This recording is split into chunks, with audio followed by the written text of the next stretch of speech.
Welcome everyone to Groundhog Day 2021.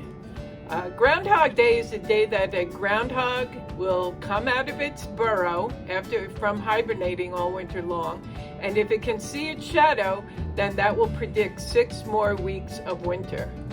So in America here we have groundhogs, but it really started from Europe, where they have hedgehogs, and hedgehogs are a little smaller and they have spines. Hi, this story is called Go to Sleep, Groundhog.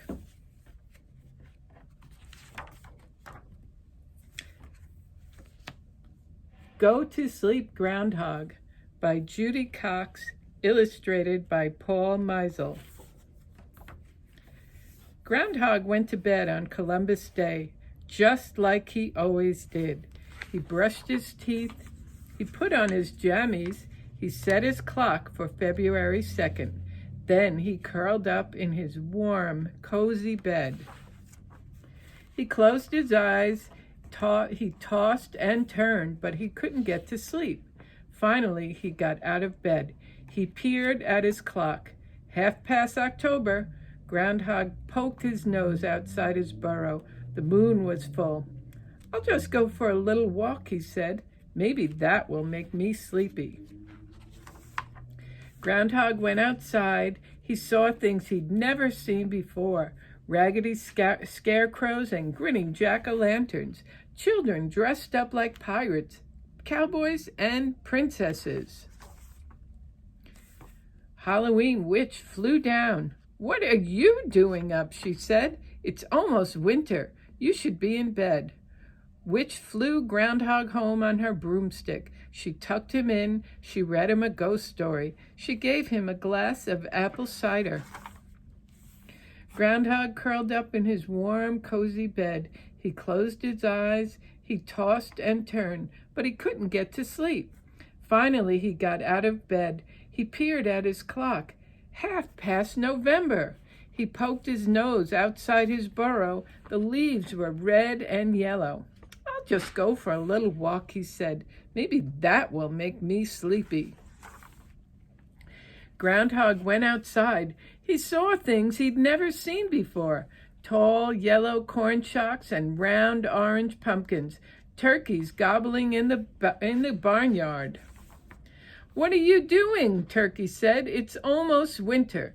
You should be in bed, and I should be making myself scarce." Turkey took Groundhog home. He tucked him in. He read him a story about pilgrims. He gave him a slice of pumpkin pie. Groundhog curled up in his warm, cozy bed. He closed his eyes. He tossed and he turned, but he couldn't get to sleep. Finally, he got out of bed. He peered out of his clock. 1/2 December. Groundhog poked his nose outside the burrow. Stars twinkled overhead. "I'll just go for a little walk," he said. "Maybe that will make me sleepy." Groundhog went outside. He saw things he'd never seen before. Colored lights glowing on some houses, candles shining in windows, holly wreaths hanging on doors. He heard sleigh bells chiming in the air. Santa flew down in his sleigh. "What are you doing up?" Santa said. "It's winter. You should be in bed." Santa took Groundhog home in his sleigh. He tucked him in. He read him a Christmas story, and he gave him a glass of milk and a cookie. Groundhog curled up in his warm, cozy bed. He closed his eyes. He didn't toss and he didn't turn, and soon he fell asleep. Bring! Groundhog opened up one eye. "It can't be time to get up yet," he grumbled. "I just got to sleep." Bring!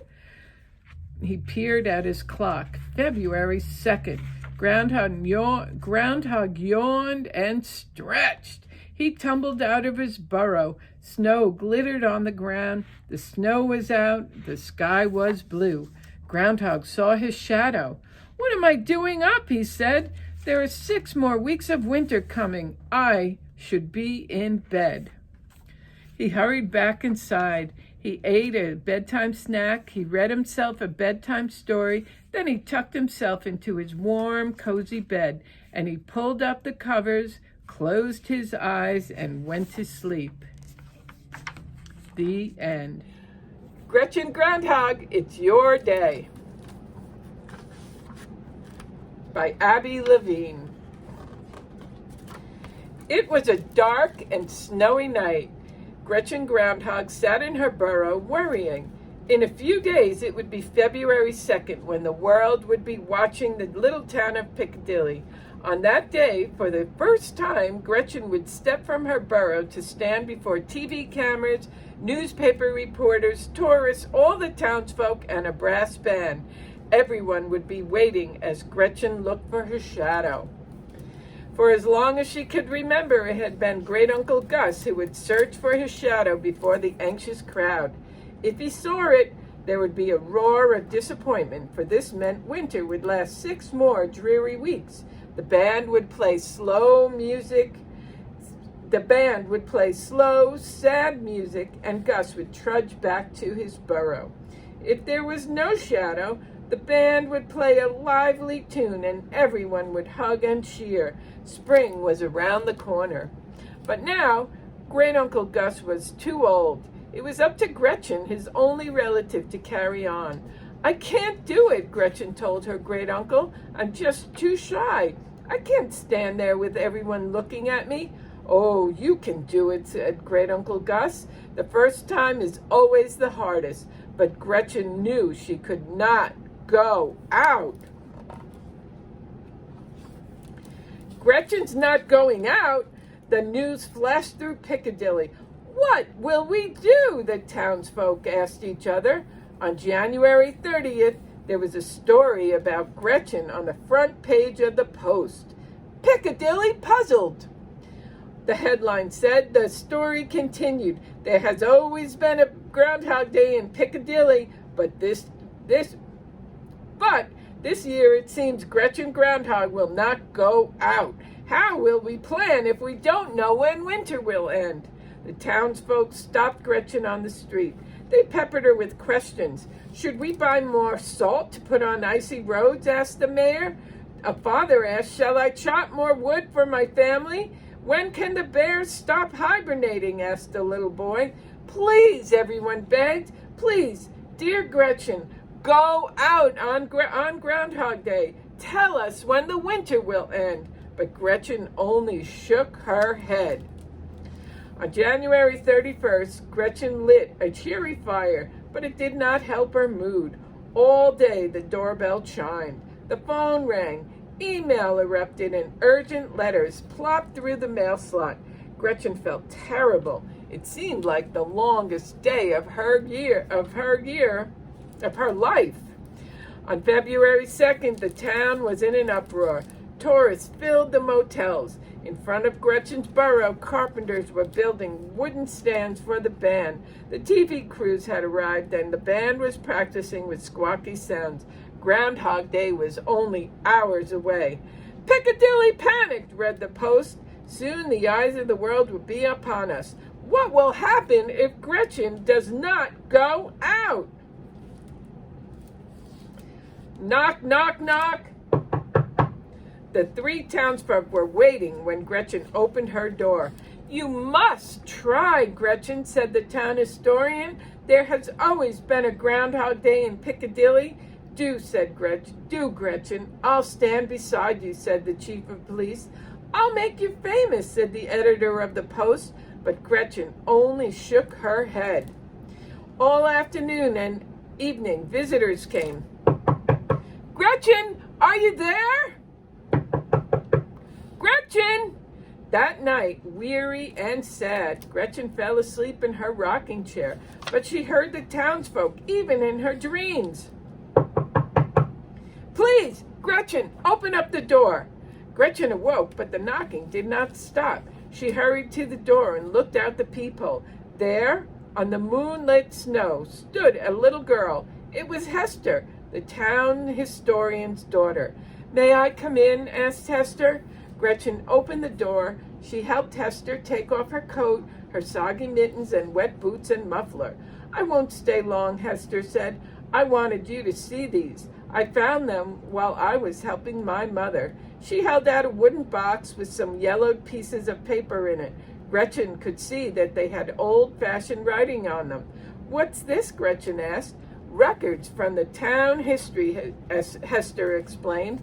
While Great-Uncle Gus made cups of steaming cocoa, Gretchen studied the first piece of paper. Tomorrow I must go out, it read, to stand before the Pilgrims and Indians. I am greatly afeared. It was signed Goody Groundhog.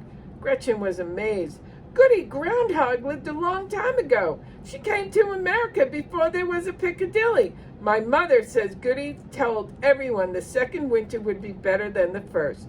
They, said Hester, they were very glad. Gretchen leafed through the papers. Here's one by George Groundhog at Valley Forge, she explained. He said, I am affrighted to go out, but I shall. The winter has been long and hard. The soldiers must know what will be. My mother says George told them the winter would go on a long time, said Hester. Everyone was very, very sad. As Gretchen read through the papers, she became more and more excited. There was a page from General Groundhog, who had fought in the Civil War, and Jean Groundhog, the tough cowboy, and Gloria Groundhog, who became a movie star. They were all afraid to go out, Gretchen said. She read the last paper. I am scared, but tomorrow I will try to go out, it said. It was signed Gus Groundhog. You? Said Gretchen to Great-Uncle Gus. Her great-uncle looked surprised. Then a dreamy look came into his eyes. It was so long ago I had forgotten it, he said. Now I remember. I couldn't eat or sleep the night before. What happened then? Asked Gretchen. My great-uncle Grover helped me, said Gus. He said, you can do it, Gus. The first time is always the hardest. The clock began to chime. 9, 10, 11, 12. They counted together. Oh my gosh, I've got to go, Hester said. I've never stayed up so late.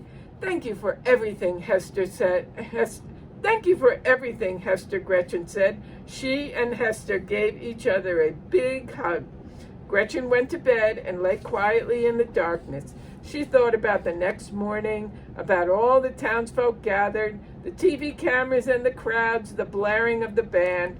She turned on the light, wrote a few lines on a piece of paper, and put it in the history box. Then she closed her eyes and fell asleep.